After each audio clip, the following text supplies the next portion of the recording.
1 in 5 deaths of U.S. adults 20 to 49 is from excessive drinking, study shows. This is a CNN story. The percentage of deaths attributed to alcohol use varied state by state nationally. It's a leading cause of preventable death, said lead study author Marissa Esser, who leads the U.S. CDC alcohol program. States and communities can prevent these premature deaths using evidence-based strategies to reduce the availability and accessibility of alcohol and increase its price.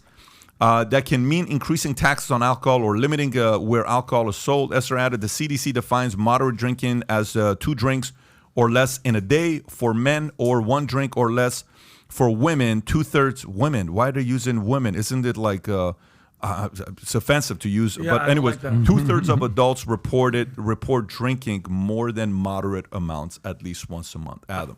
So this is one of those stories that I kind of had to read twice. I'm like, what are they trying to say here?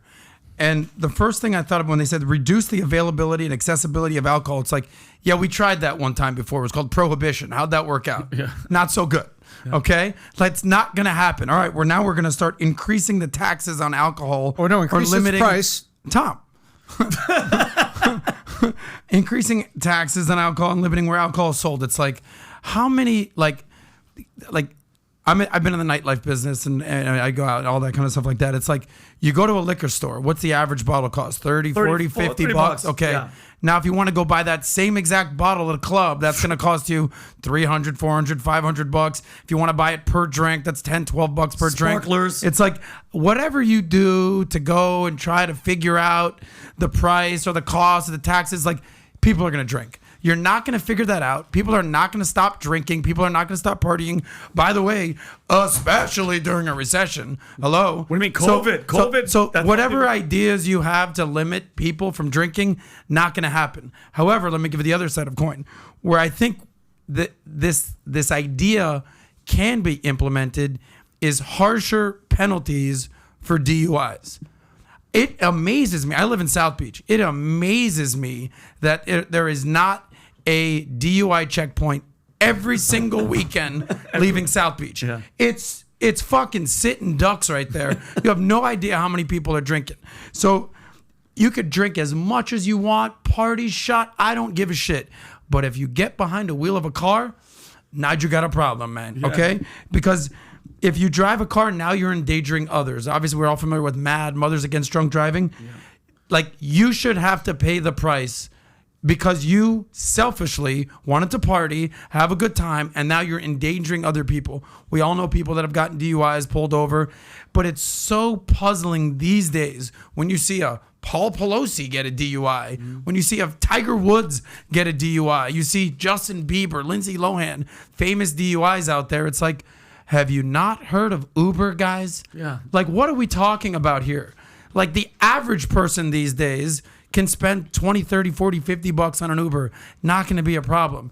Now you're talking millionaires and billionaires who are not willing to get a goddamn Uber. Yeah. It's insane to me. So harsher penalties for DUIs, but you're not going to limit people drinking. You don't think there's another way to go with the study though? Like, that's a very small number of people. This says I think it said one in 6 people are binge drinking. The study includes deaths with vehicular accidents, but including alcohol poisoning and other health impacts such as liver disease. We just came off record high overdoses, right? Yeah. Americans are overdosing. They're drinking too much. They're overweight. Everybody's on Xanax. Everybody's on Zofran or whatever, antidepressants.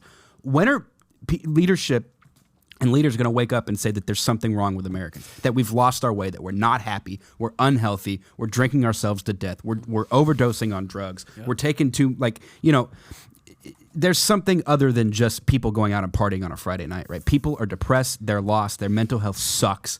COVID didn't help. COVID didn't help. Yeah, I mean, if you want to thank you very much. Thank you very much. The opioid crisis with drinking, and now you're talking about 2 different problems that become one. Obviously, that gets ridiculously way worse. Look, you know, there's 2 ways to look at problems. There's upstream problems and downstream problems. And what you just correctly pointed out, the upstream problem.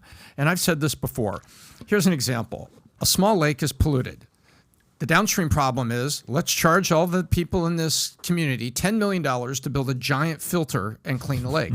Yeah. Now, the upstream problem is, why don't we go up the stream and find out what's polluting the lake? And we find out there's a campground and there's ashes and there's a lot of other things going on up there. And we say, if we just do a few things up here, we won't be putting crap in the stream and it won't be polluting the lake. That is correcting an upstream problem. This is a classic downstream story. States and communities can prevent these using reduce the availability. Let's call it alcohol control. It's like gun control. If we control the guns, we control the alcohol, we increase the price of it, we do all that. That's downstream. The question is, why are the people drinking? Why is there the demand for it? Or why are there, mentally deranged people getting their hands on a firearm? Those people shouldn't have a firearm. Upstream, you brought it up. The upstream problem is America is a stressed out, overweight place, and being aware and helping your friends and identify, that is how I deal with the upstream problem when I see friends or family that I think are overstressed or they're there, because I don't want them to self-medicate. I don't want to do other things. And so it's a good point. Your point is exactly right. It's a good point. Good commentary. So, let's go to the last one. And in regards to DUIs, by the way, the solution for not having one, have a person with you, use Uber, a lot of feedback you gave with Lyft. Now, there's no excuse for not having a DUI today. When I was in the Army, Sergeant told us very simple. If you guys going to go out to the club and party, someone's got to be sober. And God knows how many times that rule was broken. Luckily, none of us, we didn't get a DUI, but other additional challenges did take place. Especially when companies like Budweiser are offering free designated drivers. Yeah. So if you like this clip and you want to watch another one, click right here. And if you want to watch the entire podcast, click right here.